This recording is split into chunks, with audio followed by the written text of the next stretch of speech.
All right, that was the first vocal reaction from the president. He has put out a statement on the Supreme Court leak. And focus now, Kevin Walling, former Biden campaign surrogate, and Cassie Smedile, executive director of the America Rising PAC. Kevin, are you surprised or even shocked that the president didn't address the leak from the Supreme Court itself in those comments? Yes, Sandra, I'm not necessarily shocked about the leak because I do think that is a process story. I think the fundamentals of what the leak has done in terms of this opinion being released, something that has been circulating around the court since February, is the larger story here. And the ramifications, not just for women in this country, but also the political ramifications now that we're 189 days away from this election. So obviously, Democrats and the president are focusing on the ramifications, the huge ramifications of what this opinion will do in terms of fundamentally changing our society in this country going forward. Cassie, some might disagree that this isn't the way things are supposed to work. We are not to have such a significant leak, especially from the Supreme Court. Even Dick Durbin was just speaking a moment ago. He's the Senate Judiciary Chairman, the Democrat from Illinois, specifically on the leak. I don't condone the leaking of internal Supreme Court documents. He just said this. We've got this down. Listen. I don't condone the leaking of internal Supreme Court documents. Senator Kennedy's correct. It is unprecedented. I don't know who leaked the opinion or why. But I know that today, women and men across this country are grappling with the very real concern and, yes, the fear that they may lose a critical constitutional right in just a matter of weeks. Very clearly stating on the record, Cassie, that he does not condone the leaking of the internal Supreme Court documents. You've got Jonathan Turley calling it a malicious attack on the court, some suggesting this is an egregious act. McConnell taking to the Senate floor, calling the leak shocking. To have this come from our highest court, should the president address that specifically and be announcing investigations into how this could happen? Yeah, well, he clearly wasn't willing to go that far just in the comments that we heard.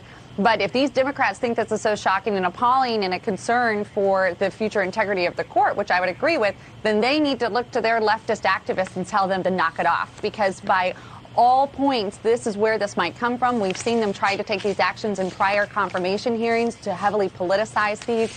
But I have to say, to Kevin's point about trying to move on from the process point of the leak to the ramification here, one thing I also thought was shocking in the president's comments is he pointed out and underscored how far the Democrat Party has gone to the left on the issue of abortion.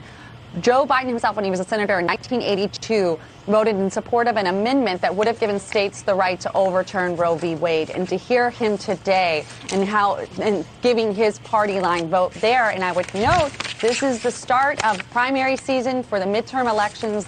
These Democrats in these target states, they're going to have a tough time reconciling their far left view on this issue, which is far to the left of where so many voters are, much more moderate on this issue. So this is going to be a really interesting thing to see for the Democrats, because I think their activists have sort of hijacked the issue. And I think that still is trouble for them in November. I'll let Kevin respond to that. Just a little bit more news from what we heard from the president there just a second ago. I hope there's not enough votes for it, he said. This is a fundamental shift in American jurisprudence, he said. Also saying if this holds, he called it a radical decision from the Supreme Court. Meanwhile, Biden has a mixed record, Kevin, when it comes to the issue of abortion. Back in 1974, the then senator told an interviewer that a woman should not have the sole right to say what should happen to her body. Fast forward to 2012, when he pulled a 180, arguing that the government doesn't have a right to tell other people that women, that they can't control their body. So he hasn't exactly been consistent on this issue, Kevin.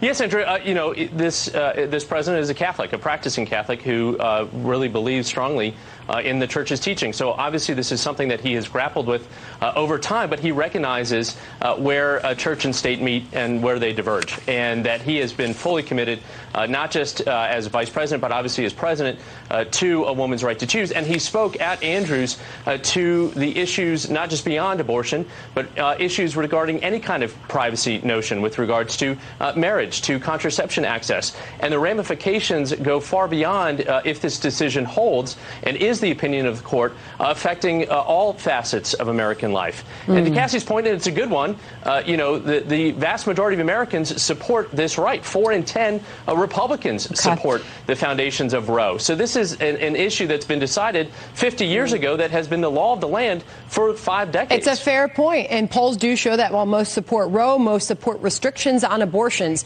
Important to point out, this is polling from earlier this year that shows that Americans overwhelmingly want some sort of restrictions on abortion overall. 71% of all adults, 93% of Republicans, 49% of Democrats, Cassie. Yes, that's such an important distinction because, again, today's Democrat Party, I mean, you had a former chair of the DNC say there's no room for a pro-life candidate in today's Democrat Party. That is far, far removed from where the majority of Americans are, who might say this is where I personally stand, but I want some restrictions. And you've got at both the federal and state level Democrats trying to remove all restrictions. The science doesn't back that up. People's hearts and minds don't back that up. And you certainly can't get away with saying, well, I'm a devout Catholic, but you got to have a separation of church and state. That's not how this works either. The president has moved very far to the left, right alongside with this party, and people don't buy the devout Catholic cop-out. All right. Well, we continue to get reaction as I've read some Republican response and from Lindsey Graham earlier. Obviously, we just got response from the Chief Justice. And now Kristen Sinema, the Arizona Democratic senator, just released a statement saying that a woman's health care choices should be between her family, and her doctor. Overturning Roe v. Wade endangers the health and well-being of women in Arizona and across America. No specific comment in her statement on the filibuster. We did hear that from Bernie Sanders earlier. Kevin, to you on this, though, I want to go back to the Chief Justice statement. While I read it in its entirety, at the top there was news. And while it did cite that a news organization, which we know is Politico, published a copy of the draft opinion in this pending case, he did note that justices circulate draft opinions internally as a routine and essential part of the court's confidential, deliberative work. Although the document described in yesterday's reports is authentic news, but of course we were waved off of thinking that it wasn't authentic. It does not represent a decision by the court or the final position of any member on the issues in this case. Do you believe that the left wants to influence those certain justices? Yes, Sandra, it's a good question. We don't know who's behind this leak. We don't know if it even came potentially from the Chief Justice's office, when we know that he isn't fully on board from this leak with the majority of the opinion. So I think that process has to play out. President Biden should not, and the executive department should not have a role in that. This is a separate branch of government. In that statement, Sandra, and it's important to share that with the viewers, he has directed the Marshals Service, which is the law enforcement agency within the Department of Justice and the Article 3 Constitution, a branch of government, to carry out this investigation. This isn't something for the executive branch or the legislative branch. They should police it on their own. But certainly there should be an investigation into how this happened, certainly going forward, because to Dick Durbin's point, and it's a good one, this should not have happened.